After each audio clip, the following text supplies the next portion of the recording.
child when I was young and just perhaps starting to pay attention to wildlife. Just scanning the site as we speak. So where we are here is Shibdon Pond. I'll turn the camera around.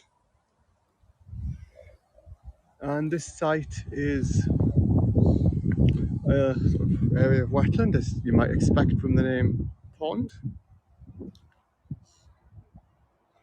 Hello Christine, hello David. So this site is a little area of wetland. It's, if I turn that way, you can see it's sort of in a town area. It's not out in the wilds of the country. This was just a few miles up from where I lived as a child. And this was a place we used to come, since a very young age. I can remember coming here. And as kids, people used to come along and feed the ducks and the geese. You can see some of the geese here, probably expecting somebody to go over and feed them. People still do that today. Quite a lot of feral animals there. Quite a lot of sort of generic farmyard type mallard ducks around this site as well. And that's because people go and feed them and they do that. But the site itself has some much more interesting stuff to it. Some more interesting birds, more interesting wildlife. There's various things flying at the moment. Let me see if I can see what things are. So you've got, this will not show up, I almost guarantee, but circling around above that pylon and a bit to the left of it. No, it's not going to show up, it's a sparrowhawk. Anyway, there's a bird of prey flying around up there. No way we're going to see it. And as I say, I used to come here, some of my earliest memories of coming to this place with my parents and looking at the birds, looking at the wildlife. And like the other sites I've been looking at, it's interesting to come back to these places. I do get back here several times a year when I come to see my parents, so obviously that didn't happen last year. But to see what's the same and what's different. Canada geese, yes, they were there before. The mallards were there before. The black-headed gulls, which are the white birds you can see there, mainly in their winter plumage without their black heads, which are brown even when they're in their summer plumage and they're meant to be black. But there we go. These were all things that were here. But just as I was walking up, I did notice, and this is going to be a out of focus blob, I'm afraid, on the camera, on the phone. But if we look into the tree here, you can see perhaps the island in the middle of the pond here. You can see a large white bird in the water, which is a swan. They were always here. Mute swan, fairly common bird.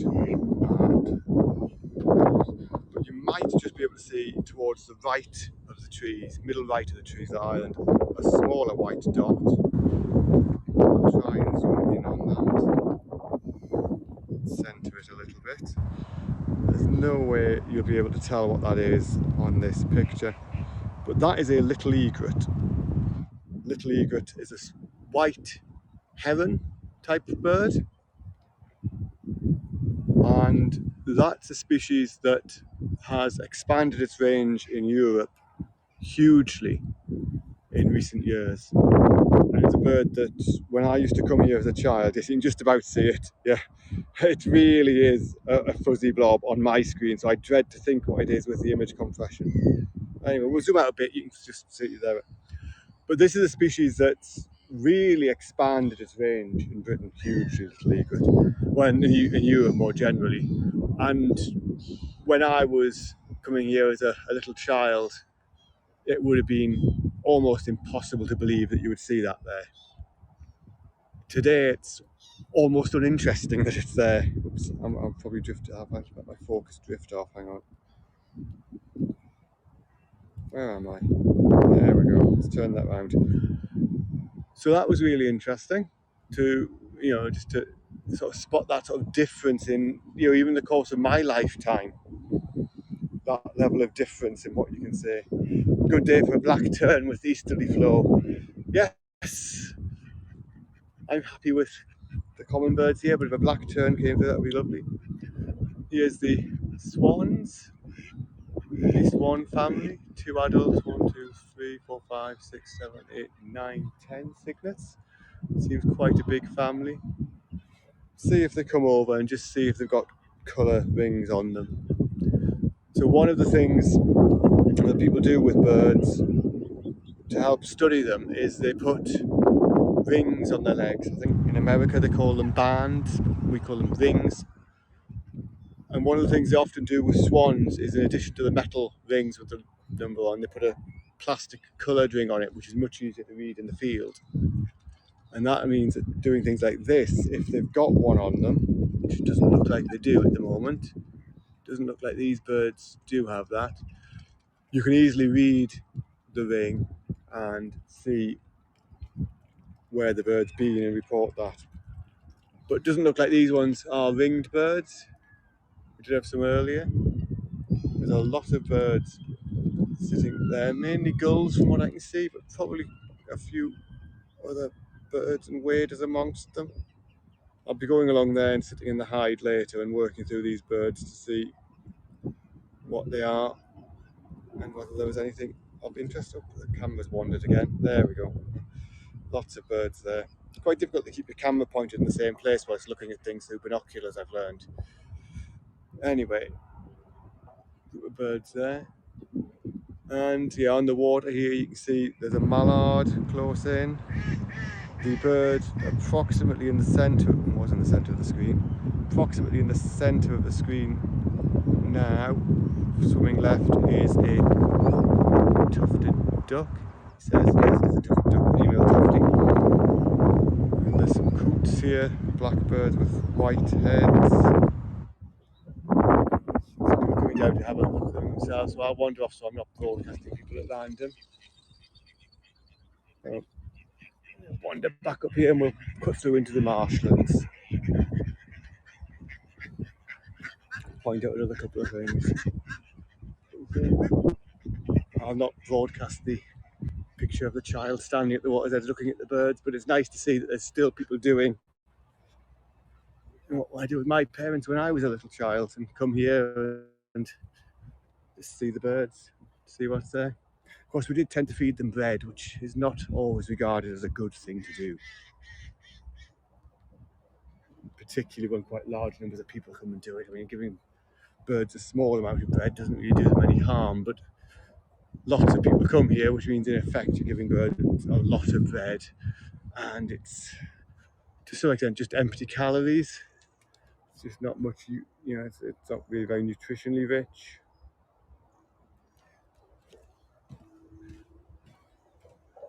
But it's a way that people engage with the stuff around them.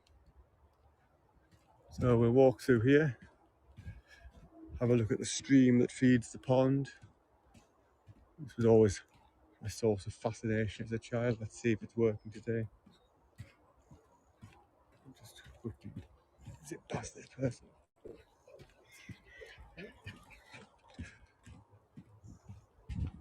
So this is the little stream that's one of the sources of water. It's actually completely dried up at the moment. It's rather a dry day, so there is no water flowing down here.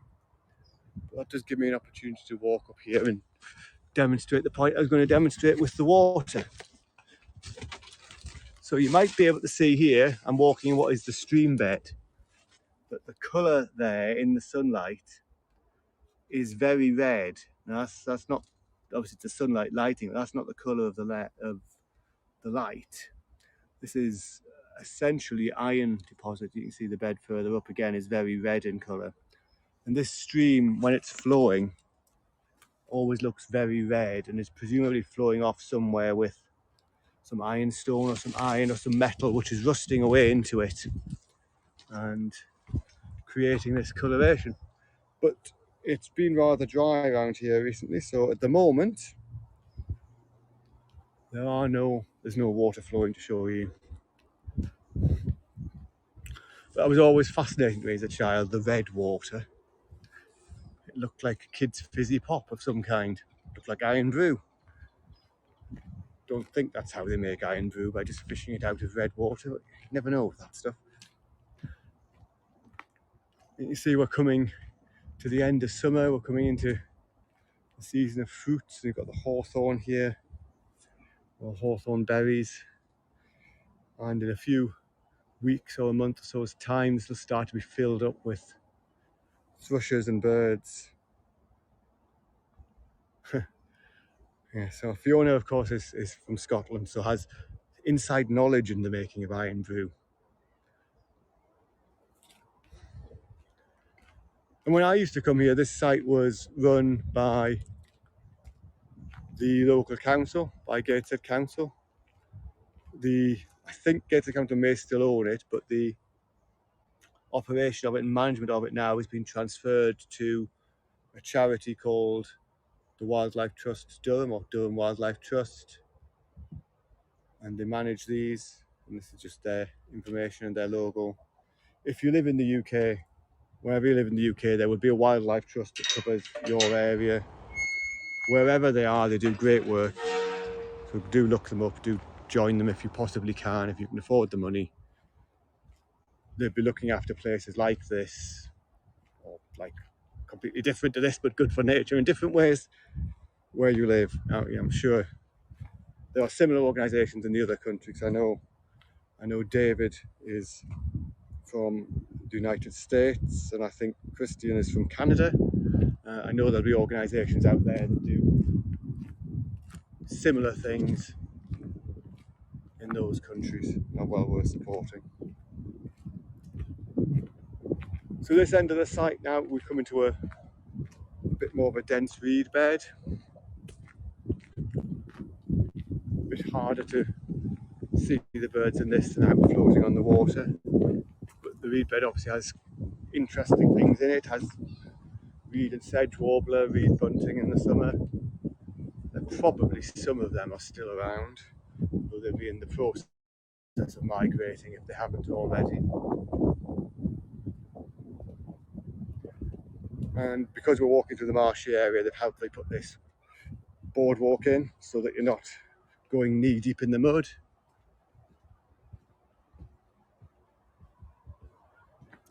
And I remember there's a moorhen walking up the path.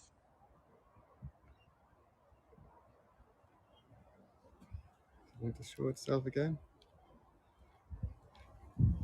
One of the things I remember as a child, and again it sort of sticks in the memory because it's the first time you see this, is they used to do a countryside day here on this site, and they used to do various things to show you how they manage the site, to show you the wildlife, to teach you about it. One of the things they do, and again because I was young, it was the first time I encountered this, was they did the bird ringing or bird banding for American guests. And what they showed you how this worked. So what they do is you put up big mist nets, which are fine nets. The birds fly into the net.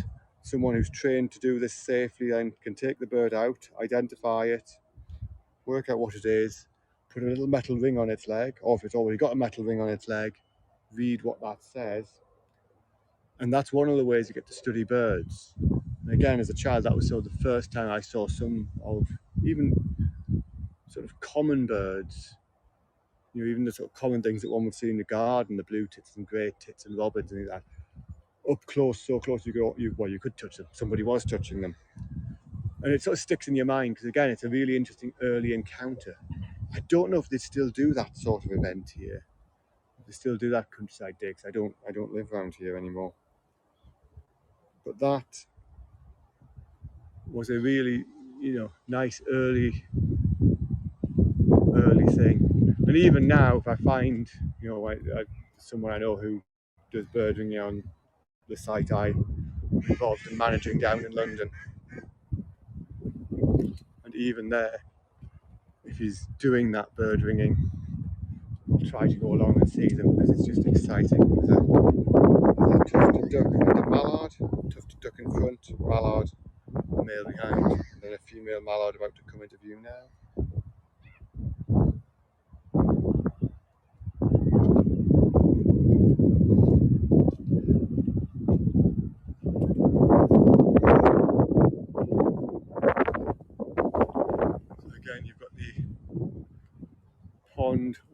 up here. Lots of opportunities to see things. And again, that quite large group of birds, you can't see the reeds. Let's get past the reeds, shall we?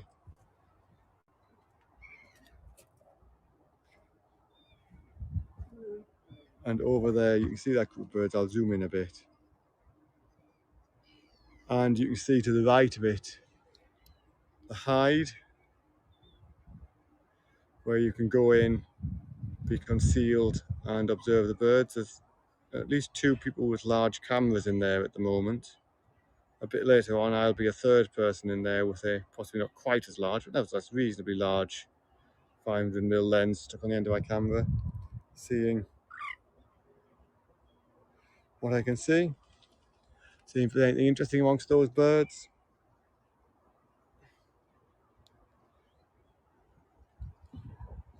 We'll wander a bit further through here, again through this reed bed.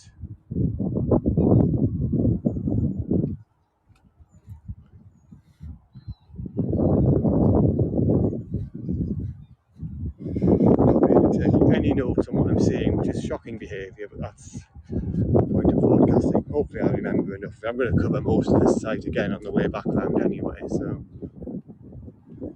shouldn't really miss anything.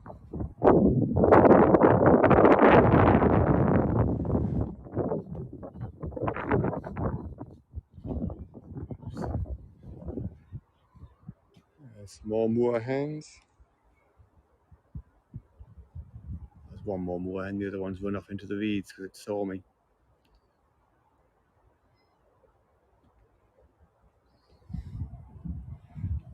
It's just slightly bizarre that you all know Max, although Max is the sort of person who seems to know everybody, isn't he, Fiona? I better present this comment because nobody will know what I'm talking about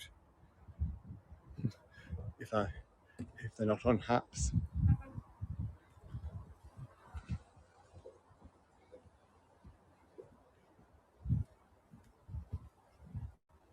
But yes, Christian, I suspect, well, Max and Fiona and I are all into our naturalist as is Christian. I know Christian is a very good an understatement wildlife photographer.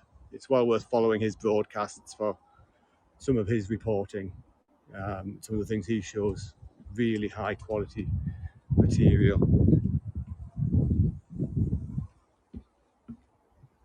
I suspect that's where he and Max have encountered one another.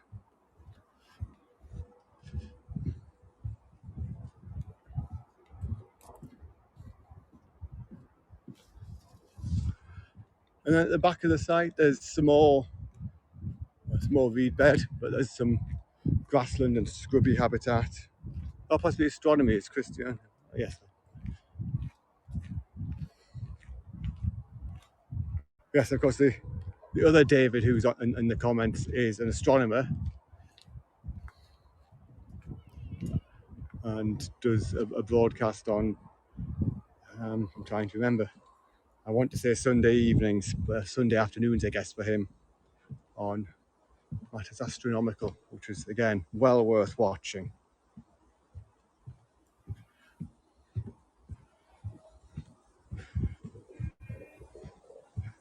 So we'll just go out into the area at the back.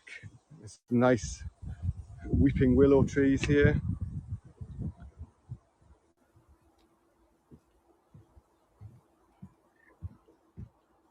And we'll see if the ponies are out today. So this area at the back of more grassland and scrubland is kept open by grazing with ponies. Don't know if they're here all year round.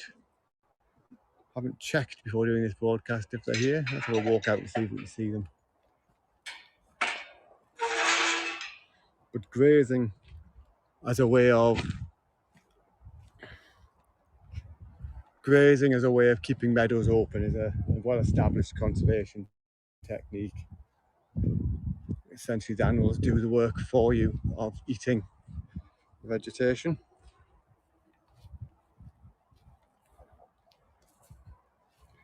Right, I'm getting a low battery warning, so this broadcast will be stopping quite soon. Just close was that. The iPhone battery life is perhaps not as good as it could be. This thing was fully charged when I left home this morning. I've done a few broadcasts and I've used a few mapping apps, but I haven't particularly done anything very heavy with it. And it's down to 20%. Well, not going to see the ponies, so I think I will walk over to this gate and we'll see if we can have a look into the reed bed. I'll walk away and have a look into the reed bed, and we'll end the broadcast there before I'm unceremoniously dumped out by a technical failure. But we'll have to stop and look at something wildlife related, because you have to stop and look at something wildlife related. So this down here, Fiona will know what this is. This is a robin's pincushion, or Bodegua gall. It's growing on a little bit of a rose, and this is a small wasp, a small insect in the order Hymenoptera, and it essentially puts its eggs into the rose, and its larvae do something chemical to the plant which trick it into producing this massive growth, which provides extra material for the larva to live on. Sort of think of it as a plant tumor if you want, but it's tricked into producing this rather distinctive shape so that the larva of the gall wasp can feed on it. But then there are other things which come and parasitize that find this, lay their eggs in there and go in and either just also take advantage of the free material, or actually parasitize and live inside the larva of the gall wasp itself, inside there. So that's one of the more distinctive plant galls, Bodegua gall wasp. So anyway, we'll quickly wander just this way. Can't actually see how much battery life I've got whilst using apps, so I'll probably get a warning at 10%. But we're back at the back of the reed bed, or a reed bed area again. One of the things I remember doing when I was about maybe 13 or 14 years old was volunteering with the people here and digging out some of the channels that run through this reed bed. That was very muddy, very, very dirty work, but it was great fun. So we'll end there, having a look across the reed bed. You can probably hear the noise of a fairly large road. The Western Bypass goes around Newcastle, lets you get round up the country without having to drive through the city. So there's a lot of traffic noise here, but quite, the wildlife we've got can cope with that, I guess. So we'll end there. Hope you enjoyed this, and I don't think I'll be doing another broadcast today, but maybe tomorrow I'll show you another of the sites I used to spend my